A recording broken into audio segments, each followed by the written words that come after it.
The bids where we've been able to get involved in some kind of pre-qualification or pre-briefing have Right. always been the most successful. I don't mean that from a win perspective necessarily, I mean from a design perspective. The clarity comes when you know which bit you really want, what is a non-negotiable for your space. But definitely in terms of project delivery, where there's been engagement ahead of time, the project has run a lot more smoothly.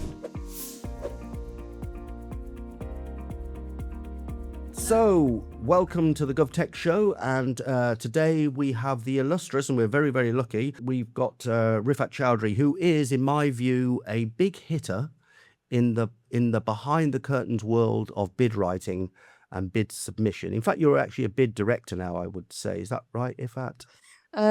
Firstly, thank you so much for having me. Yep.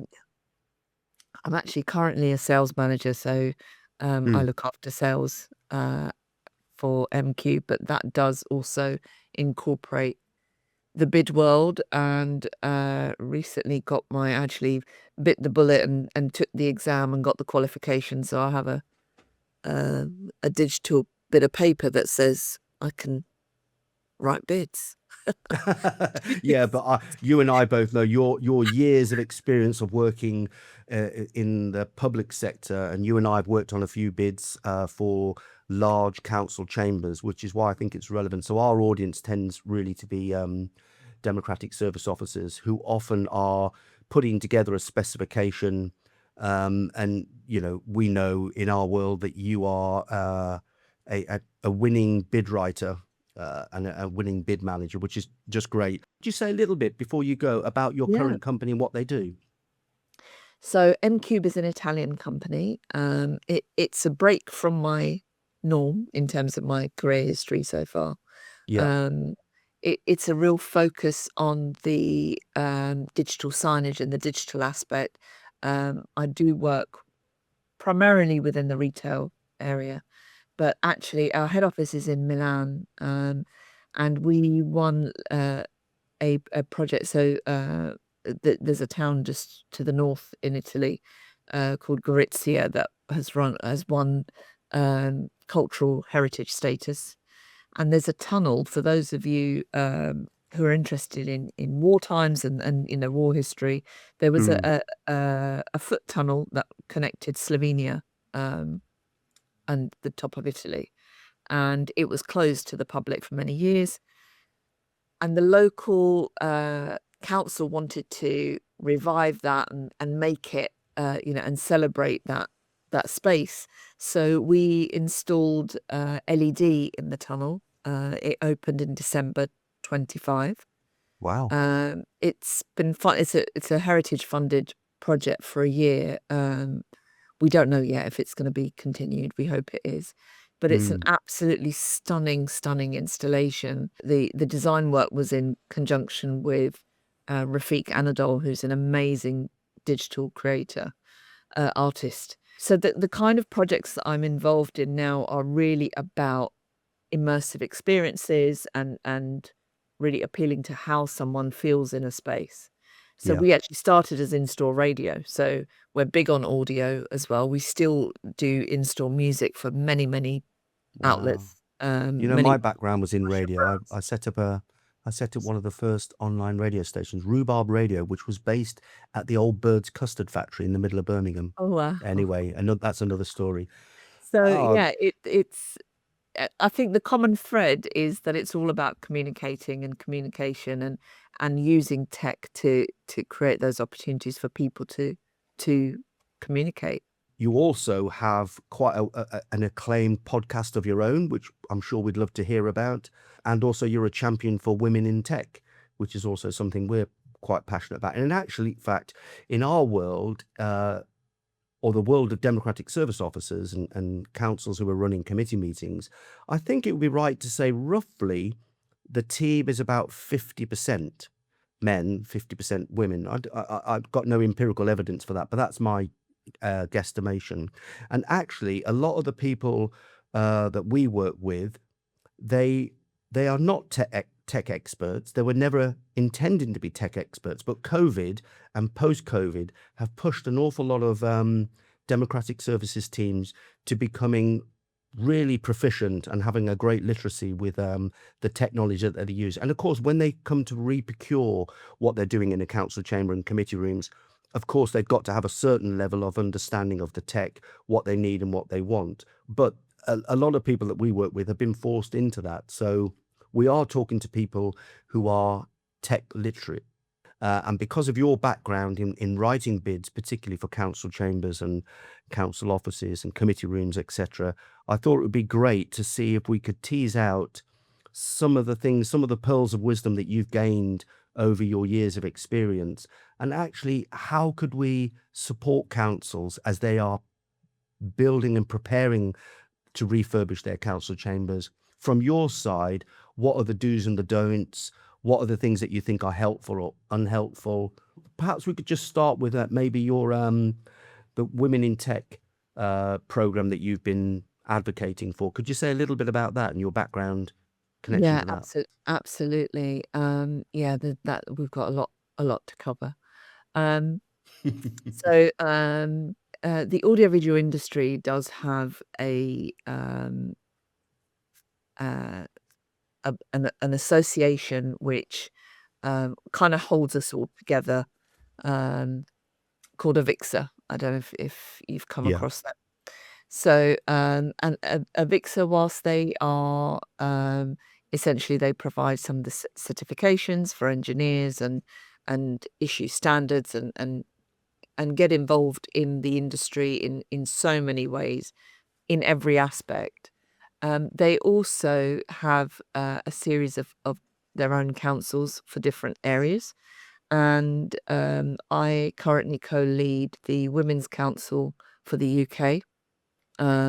It's actually the biggest council, so it's a global council, but the UK team is quite an active and quite a busy one. And it aligned with my podcast, which is called WhatIff, because having been in the industry for 21 years now, I think it hit a point where a few things had happened. Getting older helps, but because Tell I me. found my voice, Yeah. which and that doesn't mean that I didn't see things that were poor practice earlier on in my career. I just didn't have the courage to speak up. Yeah. And that's at the heart of my podcast, is really about creating equitable workspaces. It's not a name and shame kind of platform. It's very much about sharing best practice, good practice, people's journeys, raising awareness, giving people somewhere to actually just, even if they listen and think, oh, well, I hadn't thought of that. I hadn't, Yeah. just to identify people's blind spots and so on.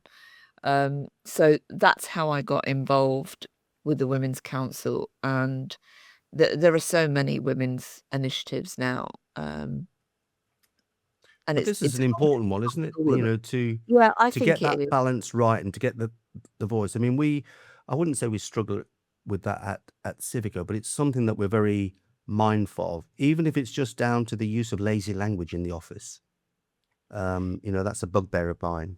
Yeah, and it's also about recognizing and celebrating the contribution that we all make, and that's across genders, and not focusing on one for the sake of it, but actually getting some balance.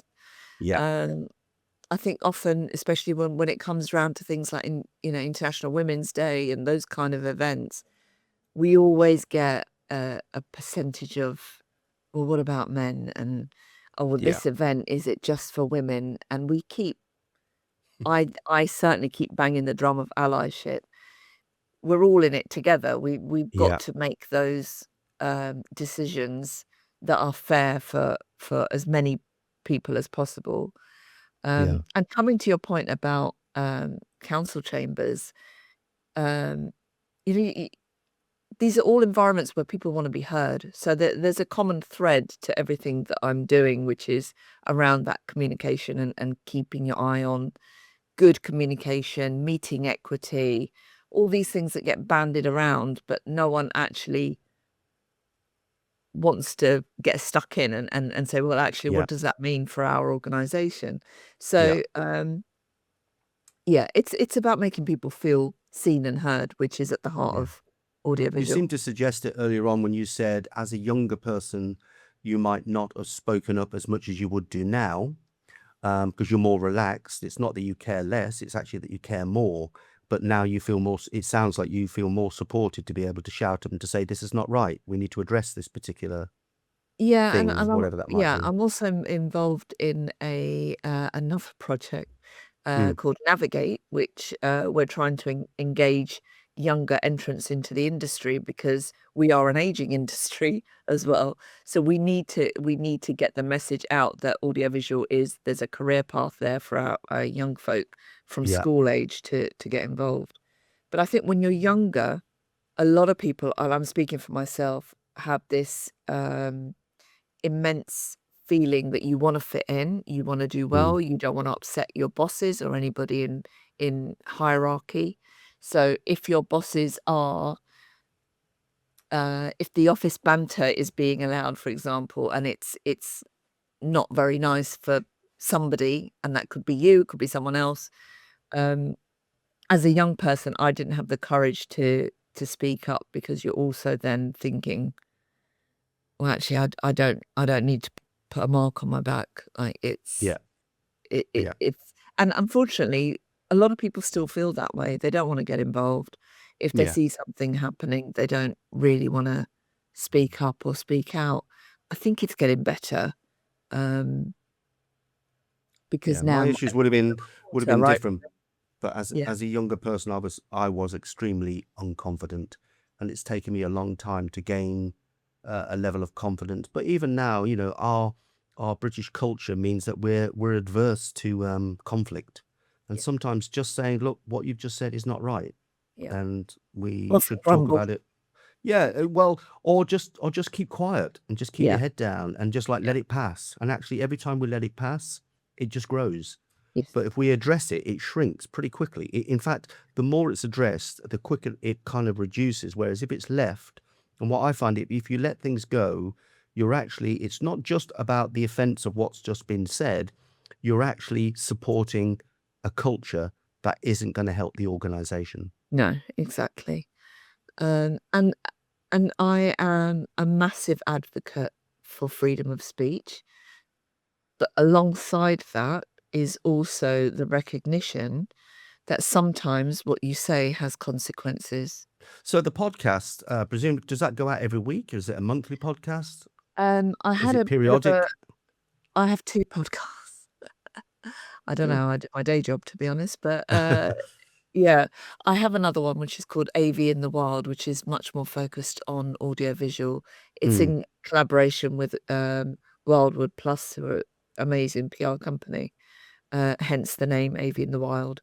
And my co-host on that, Neil Fluester, has been in the industry for a similar amount of time, and mm, we between the two of us, we get to cover most of the events. So we're really trying to bring what's happening out in the AV world. So whether that's a new product launch or some new technology or even a demo or something like that, we're bringing that to the masses, if you like. Yeah, because with all the will in the world, you can't attend every product launch and no. every event that's out there. So yeah, I we do get we find get though that I don't know if you would agree with this. I go to the US every year to the Infocom. I go to Barcelona for the ISE conference, and I see it as part of my role that the officers that we work with and the teams of people we work with, they don't have the luxury of being able to go off to Barcelona once a year and off to America once a year. So I see it as my role is to go and find out the tech that is relevant for our customers and then to be absolutely. able to bring it back in a format that they can digest quickly, because they also don't have the time to digest, 15 different versions of camera tracking.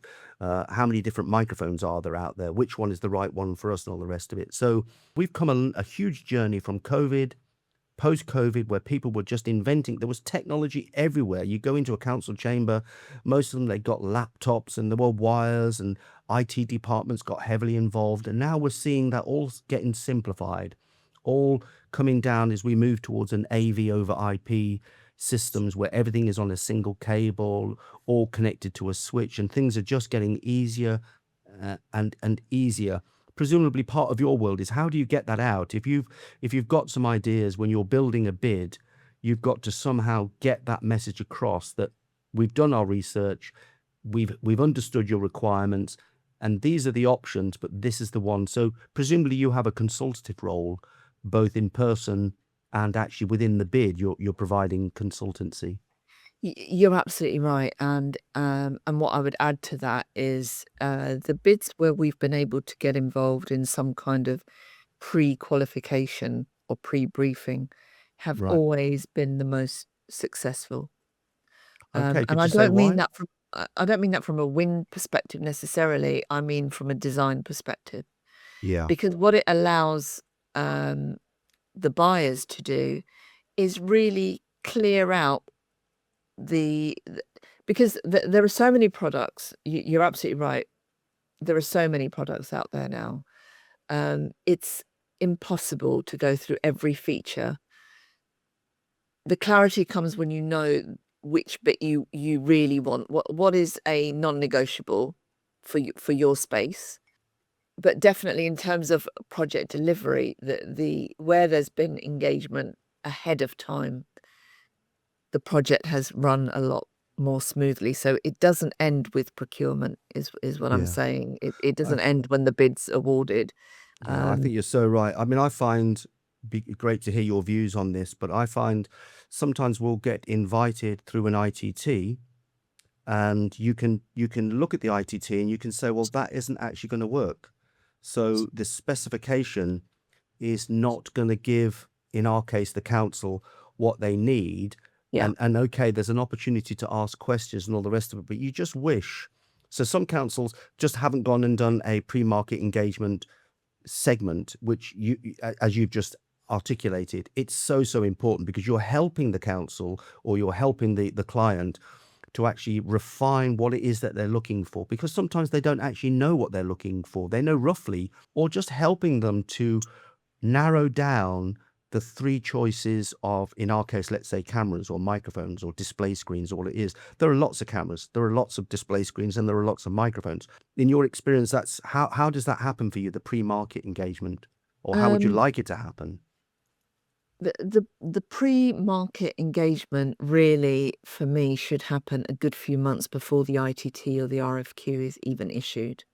So Yeah. it should be about refining those documents. It shouldn't be, because what I've seen a lot over the years is an ITT is issued and it will say, right, it's issued on whatever date. A week later, there will be a briefing meeting, and it might be online, it might be at the offices, for all interested parties. Well, by then it's too late because you've already issued the documents. Yeah. And then what you find is you will have tens and tens of clarification questions, because the bidders will just open it and they'll try to interpret what's there, and Yeah. they will find the holes, because when you get into the design bit, and you'll also find the ones that have been a copy and paste from somewhere else, where Yeah. someone has been helpful and said, oh, we've done a similar project, you can borrow ours, and you can spot them a mile off. Yeah. So Or the cardinal sin, I don't know if you've seen much of this, where a supplier has had too much influence on the yeah, design of I that have seen that. specification. So Yep. the And you tender see their comes name is out. still in the documents. Yeah. Yes. Yeah, we see that occasionally, and your heart just sinks. Something else I know that you and I have spoken about in the past on various projects is the scoring mechanism. So some councils think that if they score the project where the price is 60% and the quality is 40%, whenever I see that in a document, my heart sinks. I don't know what your experience of that pricing balance. And then there's also social value that's got to be considered in there as well? Yeah, I mean, with the new regulations which came out nearly 2 years ago now, that should be better. However, we designed a little kind of questionnaire where we scored a tender before we even decided as a team to go for it, because I know everybody knows it takes time to respond to a tender, but the true cost to a bidder can run into the thousands. Yeah. And so you have to pick your battles. You can't just commit your team to respond to every tender that appears. It's just not practical, because not only is it not practical to deliver a decent response and show your company in the best light as the best potential partner for that project, you've also got to think about delivering it. And so you really want to pick the ones that you feel confident about.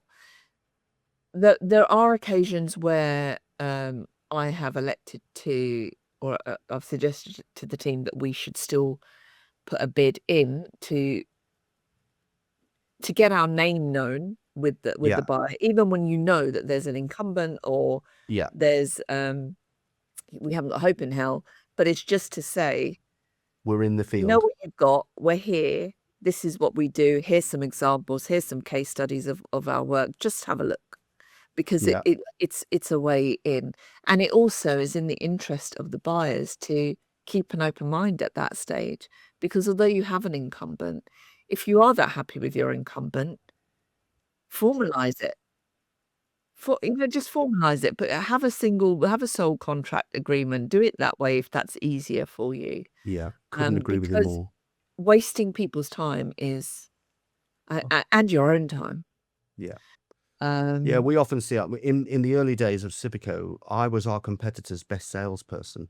So I was telling people about transparency and live streaming and all the rest of it. But councils are often so risk averse that your innovation has got to go beyond their willingness to be risk averse, because they often prefer to buy what Fred's bought because everyone's used it, and they're not going to get fired if they buy what Fred bought and it doesn't work or it's not great. Well, it's what Fred bought. So, but if they buy something that's innovative and new, they perceive that as a potential risk. I mean, I've even had the unhappy scenario where somebody's been very clear with me and said, look, we need 3 quotes.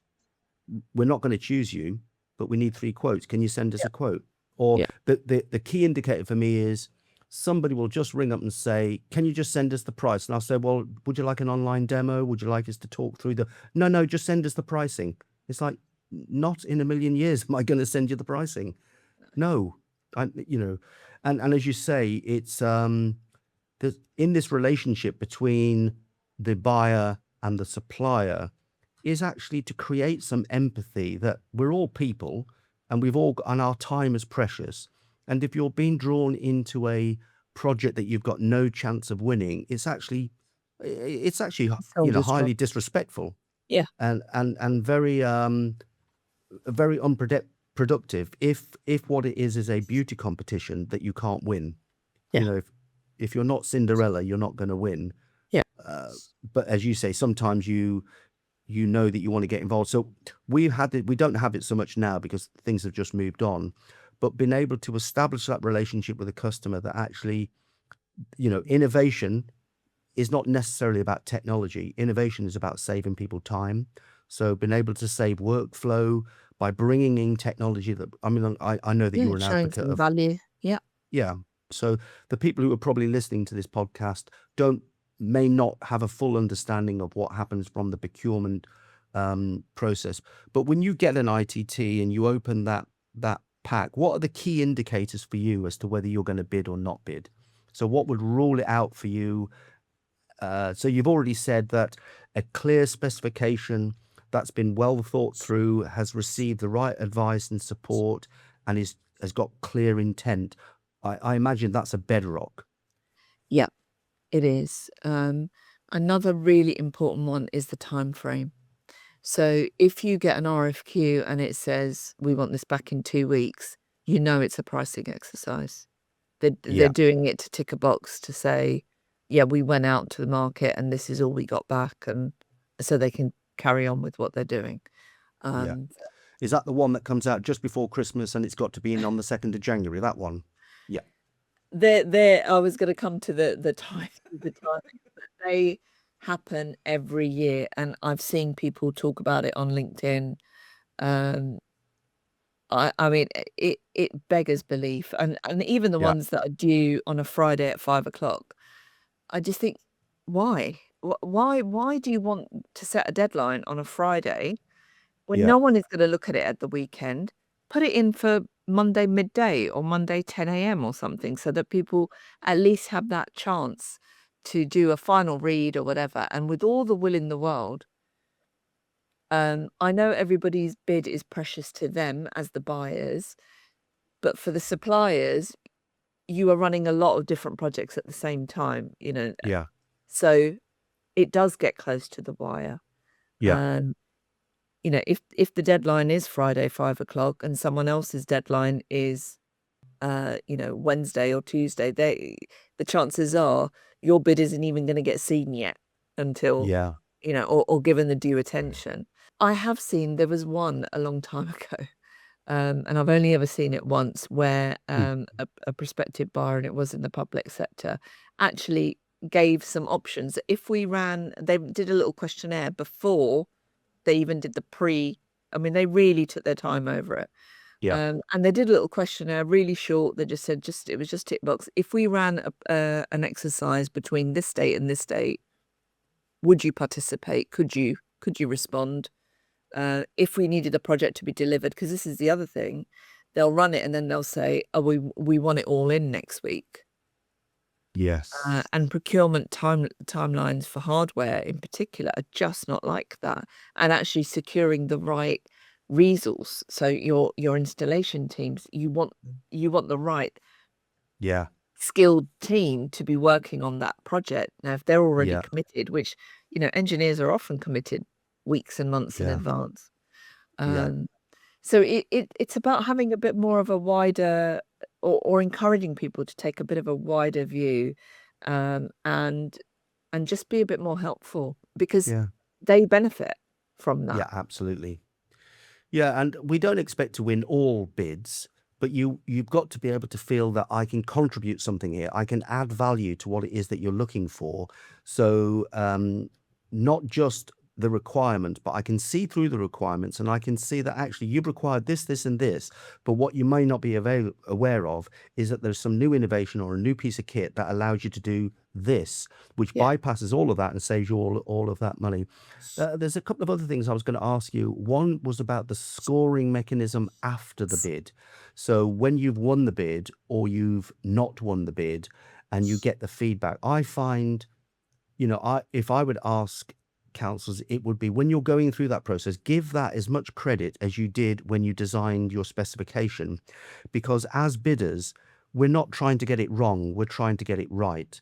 And actually, if you give us quality feedback that can be useful to us and our teams, it means the next council benefits, and so that we iteratively increase the quality of our bidding.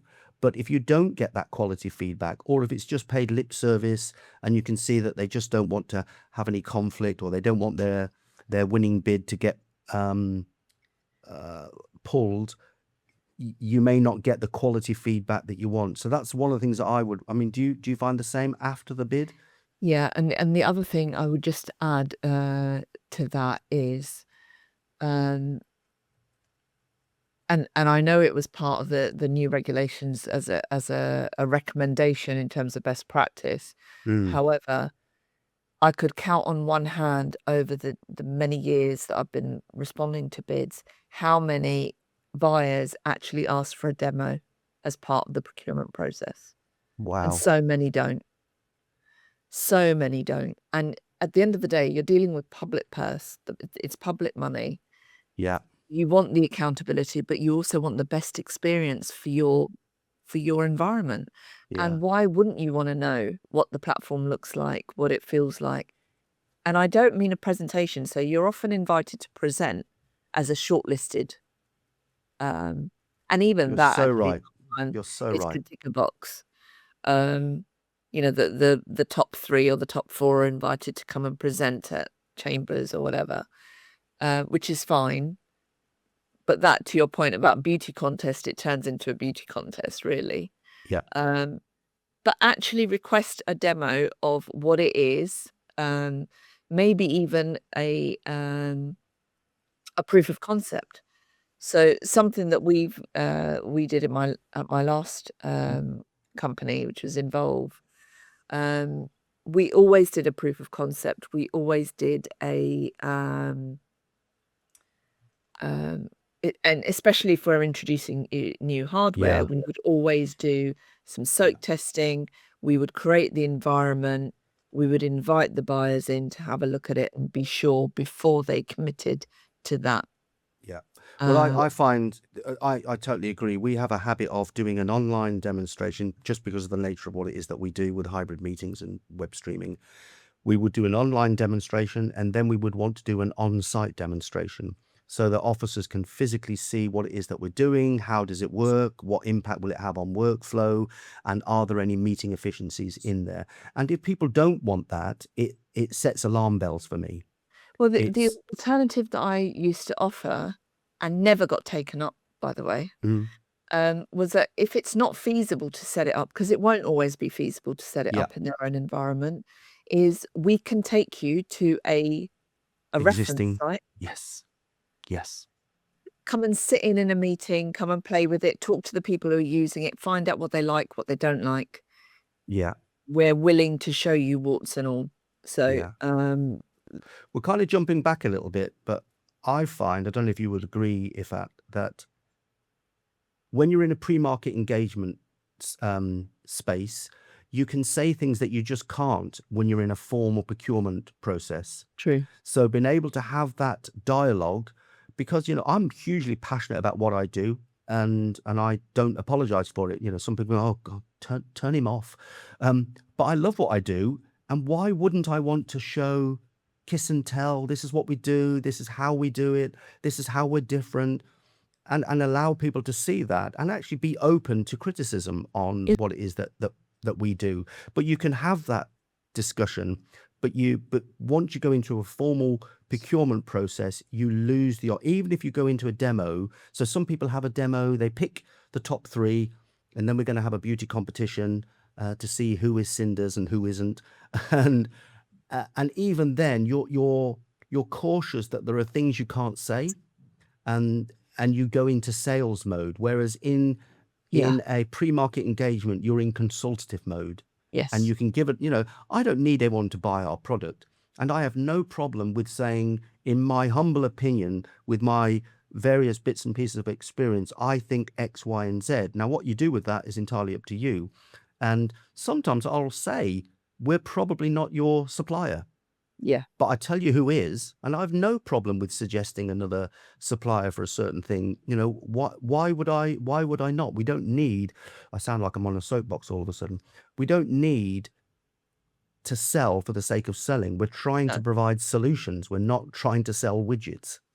Exactly that. And it depends on your approach as an organization, as a supplier.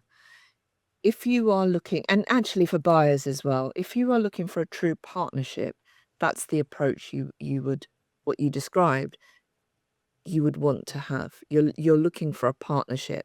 Most contracts are not, it's not an install and see you later. It's a relationship. It's an ongoing contract, usually for 3 years, 2 years, 3 years, plus one, you know. You don't want to go into it thinking, I've got to review this in 12 months, and 12 months fly by. And then I've got to go through it all again because I'm not happy. Get it right at the beginning by building that relationship. And actually, it's as much as about the human element, right, as well. Probably more so. Can you work with our team? Yeah. You know, do you all get on? I think that's a huge part. So sometimes we have a great relationship with the team of people. They want, you know, they understand our system, they understand the microphones, and they want the latest, you know, streamlined, slick system. Great. And you go away thinking, yep, they've understood us, we've understood them, we've got a great working relationship. And then the procurement team kick in and they can have a completely different mindset, which is, how cheap is it all going to be? Yeah. So you've had experience of that by the sound of it. Oh, yeah, so many times. And sometimes it gets to a point where you just think, I also think as buyers, you have a responsibility to ensure that you're paying a fair price for the service that you're procuring. You do Yeah. not want that company to go so low that they go bust, because I've seen that happen. Yeah. Yeah. And sadly, when people run their projects too lean, there are Yeah. casualties.